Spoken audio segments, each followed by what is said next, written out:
You're not. Don't break laws. It's bad. Okay. It's illegal. That's the only question. So there's the line. Absolutely. Do not break a law unless the lawmakers tell you that you can break it.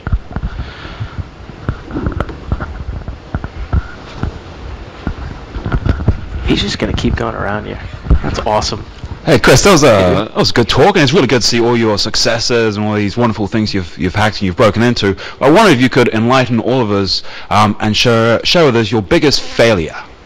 I think no, it's awesome, right? I think the biggest failures that we've had are not finding things that are important and going way too far back into like what we think is important, and the test is totally invalid. It's like useless. No, I mean like security guards grabbing you. I had my nose broken. Yeah. I showed somebody my fake letter and had an MP hit me with the end of AR. Just went whap, and it was like explosive face. And I was laying on the ground kind of coughing, and they dragged me back in, and his CO was screaming at him because I followed the red card procedure. He drew on me. I flicked over my red card. It fell down. He saw visibly that the red card was there, and he whooped my ass for fun. And then it was even funnier because I'm in like a full white shirt with suit pants and had the coat around me, and I'm just covered in blood.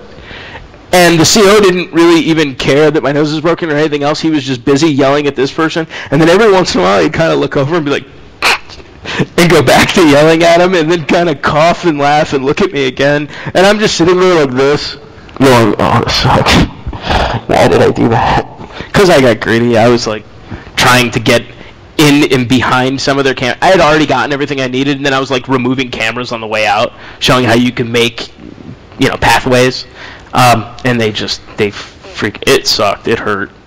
I had I was in a hospital, and I was inside, and I felt like I was in a movie, which is just hysterical. I was like inside the laundry bin, and I had somebody's heavily soiled, like the whole sheets were a different color, thrown on me, and I'm just like, oh God, I can't do it.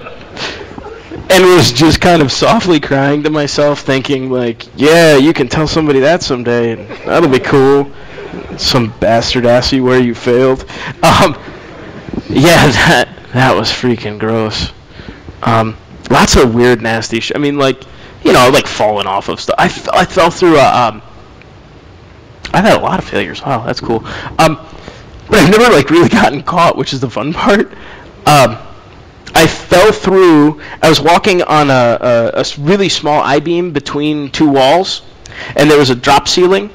And as I was walking through, I was holding electrical conduit, and part of the brace for the electrical conduit pulled off, and I moved like this and lost my footing and fell through the ceiling on my back onto someone's desk. And it was this lady who was 60-something years old, and she's just kicking the crap. And I'm just going, and her hitting me wasn't doing anything other than just continuing to not allow me to catch my breath. And I'm rolling off the thing, and she's throwing shit and pushes her monitor at me. And I'm low crawling out of this thing, must survive and not die at work. Those are some. I'm sure when I drink, I'll tell you the really bad ones. But they're all kind of in that vein of me slapstick hurting myself, or getting something poked in my eye and setting off a radon system, or There's problems on the job sometimes. All right, you had one. How we would sell your stuff to the government, because they don't have the money to lose. The companies have. How do you sell the trigger for them? Well, what do they have? I mean, what's important? The data, their plans, their top secret stuff. Governments tend to have all kind of fuzzy stuff. Not for companies, it's the money. Mm-hmm. It's about, again, it's back to that whole identify what's important and show them how to take it. If one of my favorite ones, what's his name? Richard Marenko, the head of SEAL Team 6 in the States, wrote a book, Marciano. Yeah. He had a test where he said we could take over this base and we want to do a red team test. And they said no. So he just did it. And he captured and detained the head of the base, like the lead star at the base, and took over the base by himself. And once they lost that, they figured out it was really important. He got in a lot of trouble, but at the same time, they had an idea of what was important, right? So if the people are important, use some of the stuff that like Chris was talking about and profile them and show them, here, we're not going to really attack you. We're going to show you how someone would profile you to be attacked. Get their signatures, rasterize the signatures, show them how you can create false documentation, how you can create fake releases, how you can put them from one base to another, how you can send some of those forms and know what forms to send, when and why, and who they're going to come from. Materialize this whole on-paper attack and say, all I have to do is begin execution, and this person will go from here to here into my control, and you lose a critical asset. Right? So you can show things passively, just like as Chris was talking with the client-side attacks. You don't always have to give them exploits.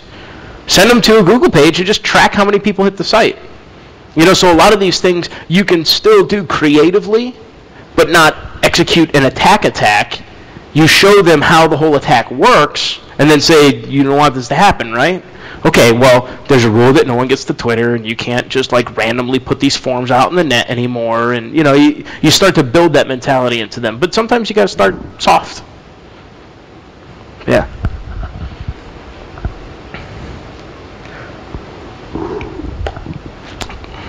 Okay. What'd I do? All right.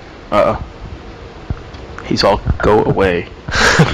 No, I've got a question about basically selling your pen tests. Is there a difference between multinational companies and smaller and medium businesses? Like most businesses in Belgium are small and medium businesses, where the chance that anyone knows everybody else is a lot larger than in a multinational company. How do you adjust to that, and does it make your work more difficult? Makes it more fun. Do they know everyone? Yeah. Okay. Do they know everyone that works in service companies for them? Bingo. There's our first target. Right? So the power, the IT support, the telco companies, there's a myriad of the trash, you name it. There's lots of things. Hell, offer them a new service. Be a salesperson. Those guys get in everywhere. Go sell them something that doesn't work.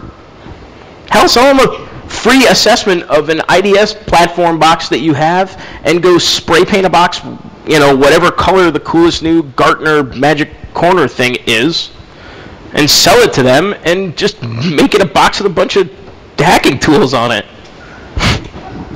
And be like, it's free. I'm going to analyze your network. Give it a week, and I'll show you all those really awesome results. And here's the result. I hacked everything. There you go. Security assessment.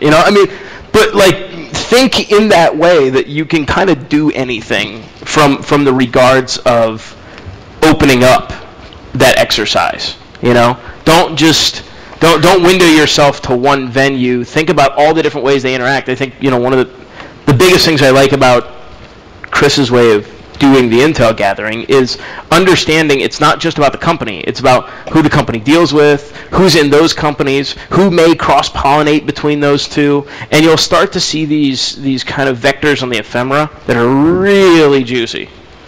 Just use one of them. And if one doesn't work, use another one. If that one doesn't work, keep trying. Right? Send somebody else in. Do it over the phone. Do it over email. Do one over fax. There's 6 different ways that you can try 6 different types of personalities without people identifying you really once. Okay, thank you, Chris. Stop ranting. Thanks, guys.